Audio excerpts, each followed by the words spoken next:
Yeah, welcome to Candu FM, and now I'd like to introduce the manager of the Barrow AFC Community Trust, Craig Rutherford. How are you doing, Craig? Hi Tony, I'm good, thank you. Yourself?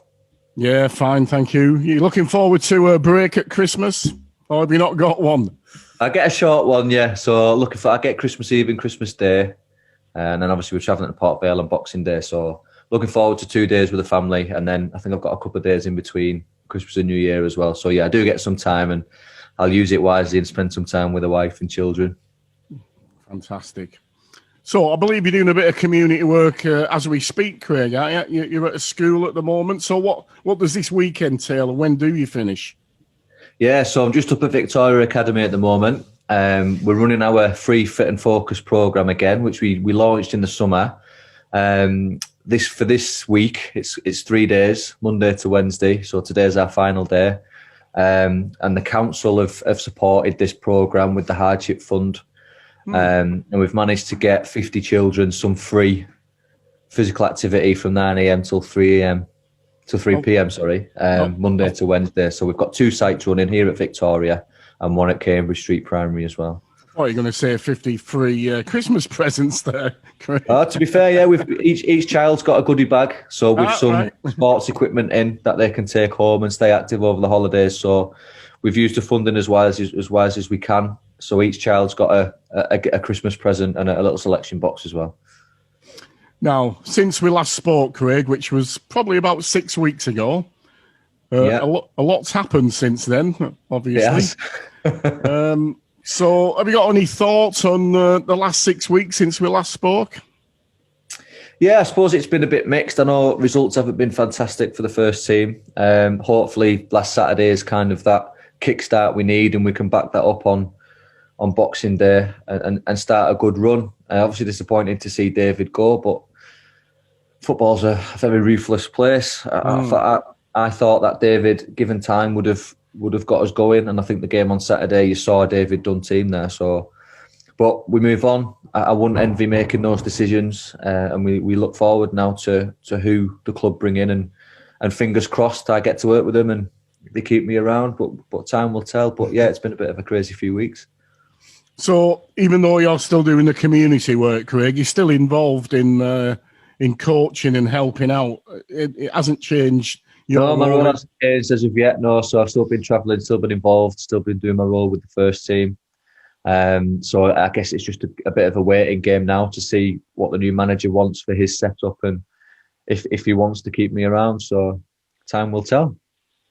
Now, obviously, I was looking from the sidelines, so to speak, and 2 victories in about 22, 23 competitive games.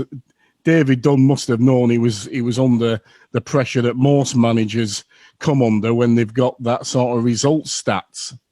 Yeah, I think he did realise he was under pressure, but I just think being in and around training and the dressing room and the matches, I think every single game, it was just by so many fine margins, an individual mistake, a chance not taken, late goals conceded, and there still was a belief within the coaching team and the dressing room that we could turn it around. And I think Saturday was evidence of that. Cheltenham, one of the top teams that they should be in and around the playoffs at the end of the season. And we put them aside 3-0. So the ability is there. It's just getting everything together. And Saturday was an example of no individual mistakes. We were clinical with our chances, and the work rate and the performance was as it's been throughout the majority of the season, really. So I just hope we can kick on. So it happens a lot in sport, Craig, doesn't it? A manager, unfortunately, is dismissed of his duties, and the next week the team wins 3-0. So was there any particular reason for that, or was it just it was always coming? I honestly believe it was just always coming. Like I say, I think Saturday you saw kind of David and Rob's Barrow team come to fruition. And like I say, one game's all well and good, but we've just got to make sure we kick on from there now and turn it into a bit of a positive run and start climbing the table a little bit.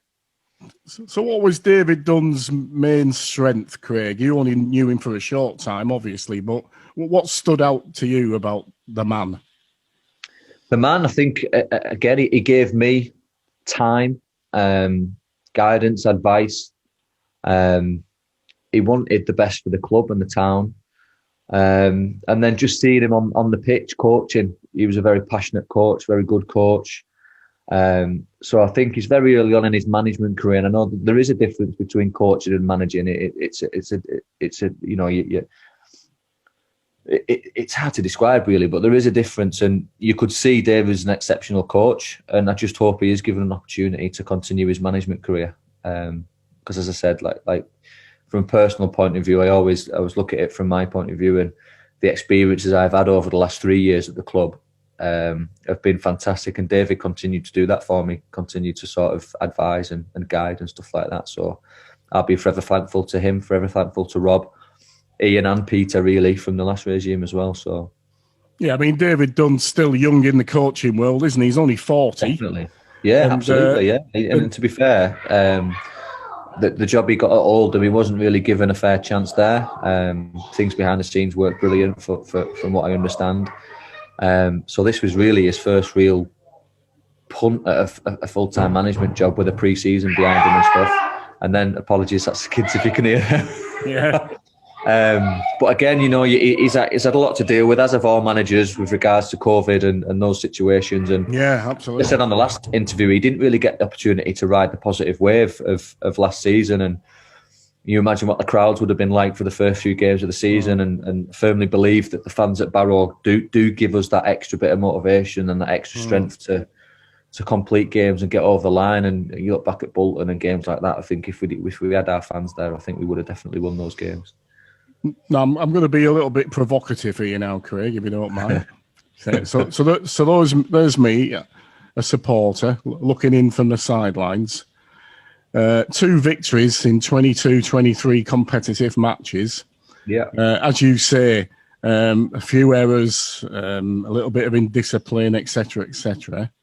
If you'd have got beat on Saturday, 3-0 or whatever, I mean, to be honest with you, I didn't expect you to beat Cheltenham, so that result was absolutely fantastic. I mean, they're third in the league, aren't they? I mean, it was a surprise, but I was thinking it's all right getting rid of the manager, but obviously there's a number of players that haven't performed either, is there? They've got to take responsibility. Yeah, I think to be fair, they were. I think, you know, the dressing room after games wasn't a nice place to be. They all understood that it was down to them and what they were doing. But as I said, I don't think there was many games where we were really poor. There was games where we performed really well. And again, the fine margins kind of decided those games. And once we start cutting out the mistakes and we carry on that work rate that they had on Saturday and the attitude towards how we got the ball down and played at times, because unfortunately, you know, we can't always get the ball down and play. And you know, no matter what people might think, that the gulfing level from National League to League Two is massive. And I was, the start of the season, I was one who thought we'd go and be ultra competitive and climb the table. But seeing it and experiencing it, there is a big gulf. Fitness, tactical awareness, everything. And there's going to be, because it's another step up. So once the lads have got used to that, and as I say, everything's hypothetical. It's all ifs and buts. But hopefully we can carry that momentum on from Saturday and start to progress and climb the table a little bit, because I do firmly believe that the ability is there from what I see on the training pitch. So you're telling the Barrow supporters now, Craig, that Saturday wasn't a fluke. It wasn't a one-off. No. It was the start of a tremendous turnaround, and Barrow are going to ascend up that league table. If I could say that, I'd be putting a lot of numbers on this weekend. But I definitely think Saturday was coming. You look back at the Mansfield game and then the Bradford game, we are capable of it. We've just got to get that consistency, which is probably one of the most difficult things to do in football. So fingers crossed, touch wood, we can carry it on.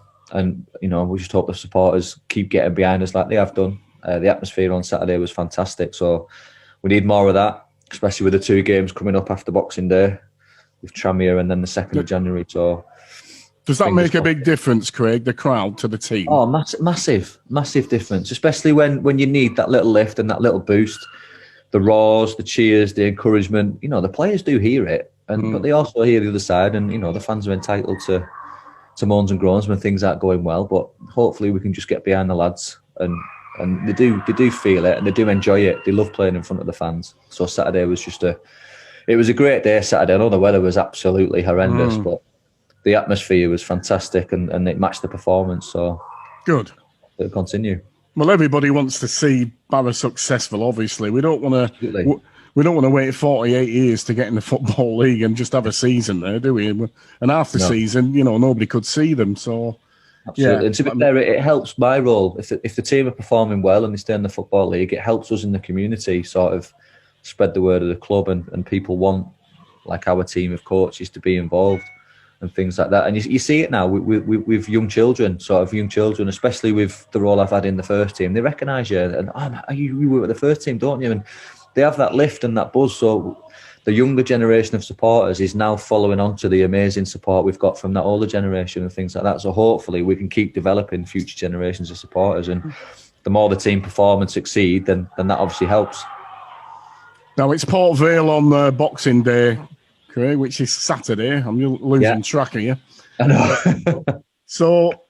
So what's your itinerary then between now and Boxing Day? Do you have to travel on Christmas Day, or is it on the morning? No. So I've obviously been allowed to continue with my community role these last few days. So today's my last day. I'll get Christmas Eve and Christmas Day with my family, and then I'll travel up early doors on Boxing Day to the training ground to take all the kit and equipment through. Oh, right. Okay. And then grind the players on the coach.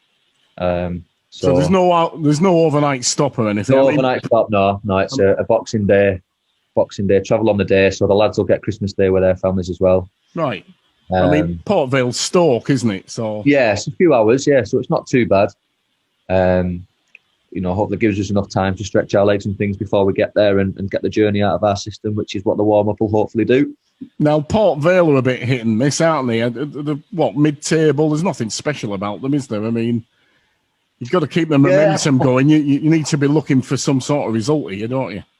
Oh, well, if we were playing, if we were playing anyone top of the league or bottom of the league or mid-table, we need a result to keep the momentum going. So we'll have a look at Port Vale and what they can offer, and then have a look at where we can sort of put our stamp on the game and affect their weaknesses. So hopefully the lads are confident from Saturday and they can continue that and we get the performances we got. And then on Tuesday, the 29th, it's Tranmere Rovers at home. So that'll be a tough match. At home, yeah. Be tough, it will be tough. But again, we'll have the fans behind us that day. Same amount, I think, as there was in the last home game. So they are like a 12th man on the pitch. So we need that again. Can you get 2,000 in the maximum yet, or is it still a little bit below? I'm not 100% sure, to be honest, because with having the holiday programme this week, I've not been around the club much. And to be fair, the last 2 weeks I've been out and about sort of supporting the food bank with deliveries and working with the Furnace Christmas Appeal, getting Connor's medal raffle money to them. So I've not been around the club a lot. So I'm not 100% sure, if I'm being honest, but hopefully it can be near the 2,000 mark again this weekend. And I think for the most part, the fans were fantastic with regards to the COVID situation and social distancing. I think once the rain came, they packed up a little bit under the shelter, but that's understandable. So hopefully they can do that again and we can continue to grow the fan base as much as we can. Good job you got the roof on there. I know, yeah. So then on the 2nd, which is quite remarkable, a New Year's Day-ish fixture. Yeah. Exeter City have to come to Holker Street. I mean, that's a trek for them, isn't it? I mean, what's all that? I would have thought would have been playing Morecambe or Carlisle or something. Yeah, I think in the National League last season, they were quite localish games. It was filed, wasn't it? And yeah. Played on New Year's Day, but they were local games. But it is what it is. These lads are professionals. They understand that's the sacrifice sometimes and things like that. So for us, it's good.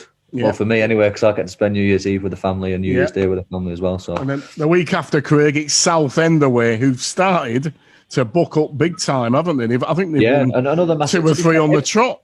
Every game's going to be big now, and that's the league. Teams can beat anyone at any given time. So, I mean, if you look at the teams we've played and drew against and lost against, a lot of them are in that top 7. And we've held our own against them, and on another day we would have got a result, apart from mistakes and stuff. So the league's very tough, very competitive, and I'm sure the preparation will be right and continue to be good. And by then we should have the new manager in place. So we'll have a look at what his ideas are and his approach. And so when is the new manager going to be in place? I honestly don't know. They've kept this one very close to the Chester club. So so you've got no idea. I'm like a fan as well, being a local lad. I'm the same as you, sort of hoping and wanting to know, but no, I can't help. Sorry. Well, I just Googled before I spoke to you, Craig, and there's a guy there who's 6-5 on favourite. Right. A guy called Michael Jolly, who used to manage Grimsby. I have no idea why he's favourite, but apparently he is. Right. Well, time will tell. I'm sure it will. And whoever comes in, I just hope fans get behind him and support him, and as we will as a staff and things like that. So yeah, I mean, when a new guy does come in, it must be quite sort of disconcerting for somebody like yourself. You've been there as a sort of stable rock. You're doing your role, and you've been getting involved in coaching. And I know that you're very, very ambitious, Craig, for the future. Do you see opportunities in this for you to get even more prominent, or is it just a case of timing? I don't know. It's just, for me, the experience is worth everything to me, really. So whether it's a more prominent role, whether it's not, I'll be forever thankful for what I've been experiencing. And as you said, I have got ambitions to coach at the highest level I can, but I've got to do things myself to achieve that, get the right qualifications, have the confidence and kind of self-belief to go and do it. So what stage? Sorry, what stage are you at with your coaching certificates then? I've just started my UEFA B coaching badge, which has been kind of heavily affected by COVID. I think I should be on just about to start block 3, but I've just completed block 1. So quite far behind on that now. So I think it'll be about another 6 to 8 months before I can complete that. Once I complete that qualifies me to work in academies and things like that. And then it'll just be a case of going from there and finding out if I'm ready to step up to the UEFA A. If not, I'll keep gaining experience and keep learning, and just keep working hard. That's all I can do. I can't control what the next manager does or wants. So I'll just sort of, go with the flow and deal with that decision once it's made and see where it takes me. Yeah, it's not easy, is it? So Rob Kelly has taken over in temporary charge, Craig. Yeah. But I think he said he doesn't want the top job, does he? Yeah, I've not really spoken to him about that, to be honest. It has just been a case of all working together to make sure that all the preparation for the games and trainings as it should be, so that the transitions are smooth as possible. And Rob's just been, again, fantastic. He's another one who gives you time, and some of the stories he tells you from his past and what he's worked on and his experiences and the different things I can pull together as well to put into my philosophies and stuff like that. So again, if Rob stays on, absolutely brilliant and it's great. If he doesn't, again, another person who I've been really privileged to meet and spend time with. So the team at the moment, Craig, they're training at Knutsford, aren't they, on the new facility? That's correct, isn't it? Yeah. And how many days did he go in? 3, 4? I mean, 4 normally, and then 4 days training. But it all depends on fixtures as well, because they need. So we're playing Saturday. Normally Monday's your recovery session, but I just think with the period coming up now, I think they had Monday off this week, and they were in yesterday. Then they'll be off today. I think they're in tomorrow training, off Christmas Day, and then obviously travelling Boxing Day, and then they'll recover. They'll have recovery sessions throughout. So recovery sessions are just loosening the body. Physios will work with the lads, loosen the muscles and stuff. And then the lads who weren't involved in the squad or didn't get as many minutes as others, they'll train as normal and stuff like that. Okay. So how many's in the squad? Pardon? How many are in the squad now? How many players? 17 we have in the matchday squad. Yeah. Well, you're allowed 18, but one's got to be homegrown. So because we're not a fully fledged academy with a performance centre, the players aren't our players. They still play for the grassroots club. So we still miss out on that homegrown one at the moment. Right. So we have kind of 6 subs on a match day. But how many train regularly? 20? How many train? Well, probably about 24, 25. Oh, is that right? Okay. Yeah. So there's still 3 or 4 people not getting a game then? Yeah, still 3 or 4 not getting in the match day squad, and they're the ones that you've got to keep happiest. What do you do with them? Put them out on loan, or? Sometimes some go out on loan, and then some compete to try and get in the match day squad. So they need to train at the highest intensity they possibly can to push the lads who are in the starting 11. But that's where that competition for places comes in. And you just hope when they're given their opportunity to play that they take it and step up and keep providing that level of competition, because you need that to win games. You need that competition. But they're a good close-knit group as well, which is good. Do you anticipate? It's quite easy not to be. Anticipate any new signings, Craig? Again, it'll depend on the new manager. It'll depend on what resources the board have got. So it's another one that I can't help you with. I'm sorry. Right, mate. So difficult Christmas period coming up. I mean, if we can get results against Port Vale, Tranmere, Exeter and Southend, I mean, Barrow will be shooting up the table, won't he? It takes a few, 2-3 game run, and you do climb. So we've just got to keep working hard, keep training like the training. If we can produce that performance again that they did on Saturday, then I think the results will come. So to all Barrow AFC listeners, Craig, who are fully behind the club still. I mean, they are great supporters. Even after 20-odd defeats, they were still sticking up for the regime and everything, and everybody knows that the board, who are predominantly local people anyway, have got the best interests of the club in hand, haven't they? I mean, these aren't sugar daddies that are coming for a bit of fun, are they? These are people from Barrow who want to see the club do well. Yeah, they're genuine people as well. Like I say, I think it helps being local because they've got that passion for the club to do well, but for the town to do well as well, which is where kind of our role comes in with the community. And I want to say actually that over the last few months especially, we've been able to build some really positive relationships with individuals, with agencies that do make a massive positive impact on the town. And for us to be a part of that is brilliant. And hopefully it helps their sort of schemes, the fact that the local professional football club is part of what they're doing. And I know the Raiders are the same. They do some fantastic work in the community as well. And it can only benefit the town to have the 2 professional clubs doing the work they're doing in the community. Absolutely.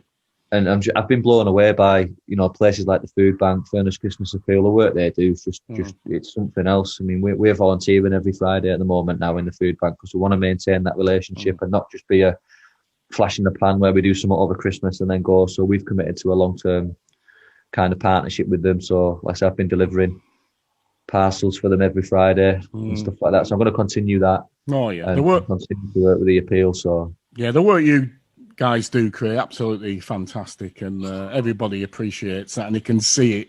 Also, the passion that's involved in that. So, just to leave it now, Craig, you're saying to the Barrow supporters who are listening, Cheltenham 3-0. That's proven that you can beat the best in the league, and from now on, it's going to be successful. New manager, a team that's transformed. We're gonna keep in the Football League at least. That's got to be the target. Yeah. I firmly believe we'll stay in the Football League. Yeah, firmly believe we'll do that.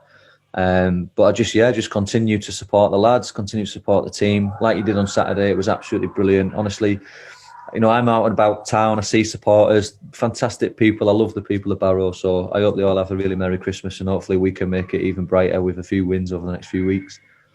Oh, well, that's fantastic, that, Craig. And look, thanks very much for giving up your time on your programme. You've been a really good guest on Cando FM over this season. I know it's been difficult, but you're a shining light down there, mate. You're doing a fantastic job. Oh, thank you. And I wish you and your family all the best for Christmas. Oh, thanks, Tony. And to you and yours. Really appreciate your time and letting us sort of share what we do. Okay, mate. Well, thanks very much, Craig. Brilliant. Cheers. Take care.